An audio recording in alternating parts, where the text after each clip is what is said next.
Her mother called me the phase. 5 years later, she was still trying to erase me. I met Rachel at a corporate charity gala. She was dazzling, sharp, and unapologetically from a different world. Her father was chairman of Holson and Royce, a regional logistics firm with old money roots and deep corporate ties. I was one of the few non-suit guys in the room, recently promoted to operations director for a mid-sized chain supplier. She came to me, bold, confident, said she liked how I held my drink like I didn't owe anyone anything. We were married a year later. Her family wasn't thrilled, especially her mother. Margaret Royce was the kind of woman who never said, no, just, are you sure that's wise? She didn't scream when Rachel brought me home. She didn't ban the wedding. She just planted doubts like rose thorns, slow, subtle, and sharp. He seems nice, but is he ready for our world? Sweetheart, men like that, they burn out. Of course we support your choice. Just remember, a name carries weight. I thought it would pass. But Margaret didn't forget. And she didn't forgive. The first 3 years of marriage were good, better than good. Rachel and I clicked. She was brilliant in her own way, strategy, branding, planning. We worked side by side. I'd taken a role in her father's company, director of distribution. I earned my spot. Optimized fleet routes, cut loss margins by 11%, brought in 2 new regional contracts. I didn't ask for favors. I just delivered. Still, Margaret never looked me in the eyes. When quarterly dinners rolled around, she made sure to seat me next to interns. When we hosted clients, she'd introduce me as Rachel's husband, never our director of ops. Subtle, calculated, continuous. Rachel noticed. Once, she said, don't let her get to you. My mom's just old school. I laughed it off, but I started watching more carefully after that. By year 4, I saw cracks. Margaret invited us to more family-only retreats, where Rachel was always encouraged to come alone. Rachel came home with ideas about growth partners and legacy shifts. She'd started taking lunches with Ethan Stanford, son of a rival firm CEO, a guy who wore $800 loafers and used phrases like vertical synergies without blinking. She said it was networking. I wanted to believe that, but I saw the way she smiled when his name came up, the way she put her phone face down at dinner. Still, I said nothing. I'd come too far to react without proof. Instead, I started pulling records, meeting logs, travel accounts. I called in a quiet favor from our internal tech team and asked for a passive audit of outbound messages on Rachel's company device, strictly under security compliance, of course. What came back wasn't explosive. Not yet. But it was enough. Her lunches with Ethan were weekly, always in private dining rooms. She'd billed one as vendor negotiations and logged another as wellness advisory. But Ethan didn't run a vendor, and he sure wasn't a wellness expert. Then came the final blow. I overheard Margaret one evening after a quarterly board meeting.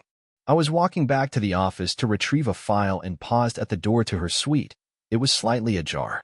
Inside, Margaret and Rachel, laughing, talking low. He served his purpose, Margaret said. Now it's time to position you for the next level. Ethan's father already approved the match. They're willing to fold part of Holson and Royce into their capital stream, but not with him still on the books. Rachel didn't object. She said, he's grown, dull. And mother, he doesn't even know. That night, I stopped being the patient son-in-law. I became the architect of quiet ruin. Over the next 6 weeks, I moved methodically. I restructured team reporting to isolate my division's key talent and offered them consulting contracts through a side LLC I'd prepared years ago. I sabotaged a major joint venture Ethan's company had proposed by discreetly flagging false data in their due diligence to one of our legal partners, anonymously, of course. I compiled Rachel's emails, her expense reports, and even hotel entry logs tied to Ethan's name. I didn't confront her. I just filed and dated everything. Then, one morning, I walked into Margaret's office and handed in my resignation. She looked up, startled. I'm afraid I'm taking a new opportunity, I said. Effective immediately. She tried to smirk. Running off before the heat catches you, are we? I just smiled. On the contrary, I think I've let enough heat build to boil the pot. She didn't understand. Not yet. But she would. That evening, I served Rachel divorce papers. With them, a dossier of evidence. Photos. Logs. Financials. Enough to shut down any chance of alimony or favorable division. And on top, a simple note. You believed your mother. Now watch what her belief costs you. I didn't need revenge. I needed precision. When Rachel opened the envelope, she didn't cry. She didn't yell. She just stared. 10 minutes of silence passed before she finally said, "You were spying on me?" I nodded, calmly. "No. I was protecting myself from what you were becoming." She reached for the pages again, the printed emails, the billing discrepancies, the conference hotel receipts with Ethan's name attached to them, the time-stamped photos, the cross-matched itinerary I'd pieced together like a puzzle. "I can explain." "No," I cut in. "You can't. And the good news is, you don't have to." Then I left. Not the house, not yet, but the moment. I stepped away from her and into what I had become, a man with a plan. The next 48 hours moved fast. I met with my attorney, Jonathan Briggs, who'd already reviewed the evidence and smiled with professional satisfaction. "You did the hard part," he said. "Now let's make sure they feel it." We filed for divorce citing adultery, included the full dossier as sealed evidence, and petitioned for separation of assets based on financial misconduct and breach of marital trust. Rachel didn't contest. I think she still believed this was a tantrum, that her mother could fix it. But she had no idea what I'd already set in motion. See, when I left Holson and Royce, I didn't just walk away. I'd taken my team with me, not officially, not all at once, but surgically. We were the brain of the logistics arm, analysts, coordinators, the regional dispatch lead, even the IT compliance guy. Every one of them came with me under my new firm, Vanguard Freight Systems. We moved quietly, set up shop across the river. No press, no launch party, just contracts. I had timed everything perfectly. We signed 3 key vendors Holson and Royce had long neglected, missized clients with fast-growing demand. They'd been ignored by Margaret's firm in favor of legacy contracts and prestige deals. Within a month, Vanguard was handling more volume than Holson's entire mid-Atlantic fleet. And Holson didn't even know yet. Margaret did finally call. It was 2 weeks after the divorce filing. Her voice was sharp, calm, but with that acidic edge she always used when speaking to waiters and contractors. "I assume this stunt was your way of bargaining?" "No," I said plainly. "This was my way of surviving. You've humiliated my daughter. Do you really think this won't follow you in the industry?" I paused, then said, "Margaret, I built your logistics core from the ground up. I reduced your distribution costs by 18% in 3 years. You paraded me in front of clients when it helped you and mocked me behind closed doors. The only humiliation is that it took me this long to walk away." She exhaled sharply. "I hope you're ready for what's coming." I hung up, because I already was. Rachel tried once, just once, to walk it back. She showed up at my new office unannounced, wearing sunglasses and that old gray coat I loved. She looked smaller than I remembered. Or maybe I just finally saw her without the glow of delusion. "I don't want this to get ugly," she said quietly. "It's already ugly," I replied. "I didn't mean to." "You did," I said, cutting her off again. "You meant every choice. You just didn't think I'd find out, or that I'd do anything about it." Then I handed her the final clause, a negotiated agreement from my lawyer. No spousal support, she keeps her personal account, I keep the house, and we're done. She didn't sign it right away, but I saw in her eyes that she would. She had no fight left, not without her mother's empire propping her up. "Ethan?" Ethan stayed quiet. I imagine Margaret warned him to stay out of sight, especially once legal proceedings were filed. But I also imagine, from what I'd learned, that Ethan wasn't built for loyalty. He was built for opportunity. And once things turned, he'd disappear like vapor. Which is exactly what he did. 3 weeks after the divorce filing, his company dropped their merger talks with Holson and Royce. Quietly. No statements. No warnings. Just vanished. And so did Ethan. Rachel never said it aloud, but I knew. He ghosted her. By the end of that month, Vanguard was already expanding. My core team brought in new systems, better data infrastructure, and client service that actually worked. Holson's numbers slipped. Slowly at first, then sharply. 3 contracts lapsed. 2 weren't renewed. 1, a legacy vendor dating back to Rachel's grandfather, left for us after I made a single pitch email. Margaret must have known, but she never called again. Maybe because she thought it would look weak, or maybe because she finally saw what she created and what it cost her. The last time I saw Rachel was in a courthouse hallway. She was walking out of mediation, papers in hand. I held the door for her. She paused. "You really did all this," she said, not as a question. I nodded, then said, "I told you once I wasn't weak. You should have believed me." And I walked away. They build a future on lies. I just removed the scaffolding. After the divorce was finalized, I didn't celebrate. I didn't call anyone. I didn't go drinking. I just went to work. Vanguard Freight Systems was growing fast. Too fast, maybe, and I knew that kind of growth needed discipline. So I doubled down on structure. Built a clean CRM, brought in compliance officers, and negotiated deals that Holson and Royce had let rot for years. But while we rose, they stumbled. And I kept watching. I had friends still inside the old walls, quiet ones. The kind who don't talk unless something's wrong. And something was very wrong. 2 weeks after Rachel signed the papers, a major shipping deal with Lamar Logistics fell through. The company blamed internal restructuring delays. But I knew the truth. Lamar had sent a list of requirements, fleet specs, insurance clauses, delivery windows, and Margaret had ignored half of them. I knew that because they sent me the same list. And I signed it. Vanguard picked up the contract. Quietly. Efficiently. Another stone pulled from their foundation. But the real collapse started when Rachel tried to take control. Margaret, embarrassed and exhausted, stepped back from daily operations. Rachel assumed she'd be handed the reins. She wasn't. The board, full of cautious, conservative men from Margaret's generation, didn't trust Rachel. Not after the scandal. Not after the whispers about her affair and divorce. They voted to bring in an outside COO. Rachel kept her title. But her power? Gone. I watched the announcement on LinkedIn. No comment from her. No statement. Just a silent demotion in front of every industry peer. Then came Ethan. Or rather, the absence of him. After ghosting Rachel, he left more than her behind. Turns out, the investment deal he'd promised Margaret, the one that hinged on merging the family companies, had never gone through. Ethan had submitted forged documents to get preliminary interest. But when the real due diligence began, it all unraveled. He disappeared with over $600,000 from his own father's R&D budget and fled to Europe under the guise of a sabbatical. Publicly, the Stanfords called it creative burnout. Privately, everyone knew he'd run. And Rachel? She was left holding a name no one wanted to touch, both professionally and personally. Meanwhile, I stayed quiet. Never gloated. Never posted a thing online. I just kept working. Building. Moving. Because there's a kind of power in silence and letting the results speak. And every week, the results were loud. Clients signed. Staff applied. Press started asking questions. One journalist reached out. You used to work at Holson, right? Any thoughts on what's going on over there? I wrote back one sentence. I just focus on doing things right. She printed it. In bold. That article, The Quiet Rise of Vanguard Freight, got more attention than I expected. Investors started calling. Partners. Distributors. People who never would have taken my call 2 years earlier now wanted lunch. Rachel tried once more. Not to come back, not really, but to talk. She showed up at a conference I was invited to speak at. Logistics Tech West, in Denver. I was on stage talking automation and lean process design.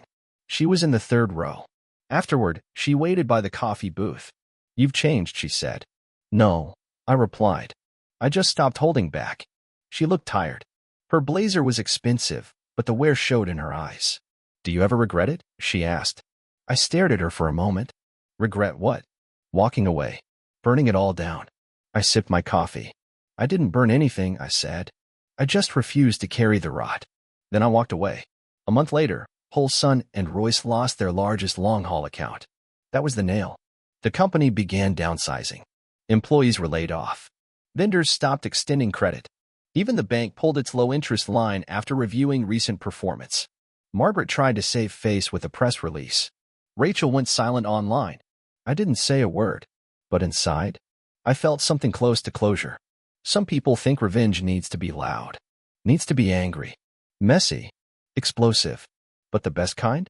Is clean. Professional. Cold. You don't need fire. Just precision. Just proof. Just time. They planned to cut me out. What they didn't plan for was my silence. After the final layoffs at Holson and Royce, industry chatter exploded. People who once toasted with Margaret Royce at charity galas now whispered about mismanagement, family drama, and internal sabotage. Some theories painted me as a villain. Others as a ghost who had simply outplayed them all. I didn't care either way, because I was done playing by their script. I'd rewritten my own. Vanguard had become something real, not just a reaction to betrayal, but a force built on competence and clarity. I ran it lean. No bloated board. No entitled execs writing family names. Just work. real work, and results. My former colleagues, the ones who followed me, now thrived in roles they'd never have gotten at Holtzson, with real autonomy, real shares, real respect. I even gave Sarah, my former assistant, her own department. She ran it better than half the managers at Holtzson ever had. Meanwhile, Margaret tried to sell off assets. Rachel kept her head down, reduced to a symbolic VP of branding at what remained of the firm. And their new COO? Quit within 3 months. Apparently, he couldn't handle the family politics. No one could, because the rot was always internal. I received a letter from Margaret, hand-delivered by a courier. The handwriting was sharp, elegant, cold. You should have come to us first. We could have worked it out. Family doesn't betray family unless pushed. No apology. No regret. Just that trademark Royce deflection. I didn't respond.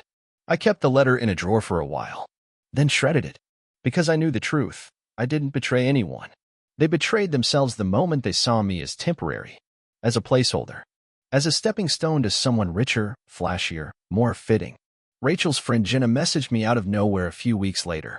We hadn't spoken in years. She said Rachel was struggling, that she was lost and embarrassed. I didn't reply right away, but eventually I sent a short message. She chose all of this. I'm not the one who needs to fix it. I expected pushback. Jenna just said, I think she knows. There was no final showdown, no last-minute begging, no apology tour. Just a long, slow silence from her side and steady progress from mine. Sometimes I'd see her name pop up on LinkedIn, or I'd hear whispers at events. Did you hear what happened with Rachel Royce? Wasn't her ex the guy who started Vanguard? They always said it in hushed tones, like I was a myth, like I wasn't just a guy who got smart at the right time. But that's how people deal with discomfort. They make you bigger than you are, or smaller. Rarely the truth. I wasn't a mastermind. I wasn't a villain. I was just a man who refused to play dumb, who refused to be replaced like old furniture, and who learned painfully that silence is the loudest answer you can give. The only time I saw Rachel again in person was at a supplier summit in Phoenix. She was standing near the entrance, half shadowed by a banner. We locked eyes. She gave a faint nod, almost a bow. I nodded back. Then we walked past each other. Not enemies. Not friends. Just two people who once believed in something that didn't survive the pressure. Later that night, I got an email. From her. Subject: I know it's late. The message was short. I know it's too late for anything to change. But I wanted you to know that I see it now. All of it. You were never weak. I was just too arrogant to recognize strength when it didn't look like my father's. You didn't deserve what we did. Any of it. I lost everything trying to impress people who would replace me in a heartbeat. I hope you found peace. Because you sure as hell earned it. I read it 3 times. Then archived it. Not because it meant nothing, but because it no longer controlled me. Vanguard grew. My team expanded. I opened a second office in Nashville and a third near Chicago. Not to flex. Not to gloat. But because we earned it. Because we built it on something that Holtzson and Royce never had. Integrity. They thought I married into their empire. Turns out, they stepped into mine. By the start of the next fiscal year, Vanguard wasn't just growing, we were leading. Our client retention rate hit 98%. Industry reviews called us the quiet disruptor. Internally, I set a rule: no one gets a corner office unless they earn it from the floor up. That included me. I worked in a glass-walled space right beside dispatch. The same guy who once got mocked by his mother-in-law at board dinners now briefed regional clients, secured multi-million-dollar contracts, and hired people based on merit, not family trees. I never said it aloud, but every success had a shadow, a memory of those smirks, those whispers behind polished doors. But the revenge wasn't in words. It was in the silence of my name on the headlines, and there's nowhere to be found. One morning, I got a call from a recruiter at an old rival firm. He laughed before saying it. You won't believe who just applied to us. I didn't have to guess. Rachel Royce. He chuckled again. VP on paper, zero weight in reality. What happened over there? Long story, I said. Short version? Legacy is only as strong as its foundation. They didn't hire her. Too much baggage. Too much noise. She was still technically employed at Holtzson and Royce, but her influence was gone. From what I'd heard, Margaret was now semi-retired, mostly out of embarrassment. And the board had lost all confidence in the Royce bloodline. The company was a ghost ship, afloat but directionless. A reminder that even old names sink when the crew mutinies. By contrast, Vanguard kept sailing strong. I kept our structure flat, our ops clean, our meetings short. I knew firsthand what happens when a company is run like a dynasty instead of a business. We focused on service, transparency, and flexibility, three things Holson never truly understood. Our clients felt it. Our numbers proved it. And every month, I made sure bonuses reached even our newest hires, something Rachel once called unsustainable. Turns out, loyalty pays better than image. One day, I drove past the old Holson building. The logo was still there, but faded. The sign out front had a fresh for lease banner. I pulled into the lot and sat there for a minute. It felt smaller than I remembered. I used to walk those halls thinking I was lucky to be allowed in, that every step I took was a borrowed favor. But now I saw it for what it really was, a place where vision was caged by ego, and legacy meant nothing without character. I didn't get out of the car, didn't take a picture, didn't post a memory. I just drove off. Some stories are better left unframed. That night, I found an old photo in a drawer. Me and Rachel. Early days. Smiling, hopeful, before the rot took hold. Before her mother's poison worked its way in. I almost threw it out. Instead, I wrote on the back, "Never again mistake proximity for partnership." Then I put it in a box marked "Lessons, not Memories." Because not every chapter deserves nostalgia. Some just deserve closure. A few weeks later, I got a thank you email from one of our new interns. He said he'd come from a family where success looked like power, suits, corner offices, nameplates. But here, he wrote, "I feel like someone listens to me. I've learned more in 2 months than in 4 years of business school." That hit me, because I was that kid once. The guy who wasn't handed anything, but built everything. And now, I was helping others do the same. No dynasties. No pedigree. Just work, grit, and clarity. As Vanguard crossed its 2-year milestone, I didn't throw a party. I took the team out to lunch, all of them. We raised glasses of sparkling water, not champagne. I said one thing. The difference between building and inheriting is that builders know every beam. We know what breaks, what bends, and what holds. And that's why we'll outlast them all. They clapped. Not because they had to, but because they believed it. Because they lived it. Because they helped build it. She thought I'd fade quietly. But I didn't fade. I flourished. I never heard from Rachel again. Not directly, anyway. Every now and then, someone in the industry would drop her name like a cracked teacup in a quiet room. A paused breath. An awkward glance. I just nod and move on. There was no anger left. Only memory of what it cost to build something real while everyone else played pretend. Margaret Royce officially stepped down within the year. Holson and Royce filed for voluntary restructuring shortly after. Rebranded. Downsized. Then vanished from the radar altogether. No fanfare. No press. Just silence. Exactly the way rot disappears, not with an explosion, but a quiet collapse. Meanwhile, I kept building. We launched our new logistics app, a sleek, intuitive tool that tracked supply chains in real time. Investors came calling. The same ones who ignored my calls 5 years ago were now asking to be part of something reliable, disruptive, fresh. I took meetings. Not because I needed them, but because it felt good to choose. To say no. To have options built not on charm, but on truth. One afternoon, I got coffee with an old colleague from Holson. He'd stayed just long enough to watch the walls crack before jumping ship.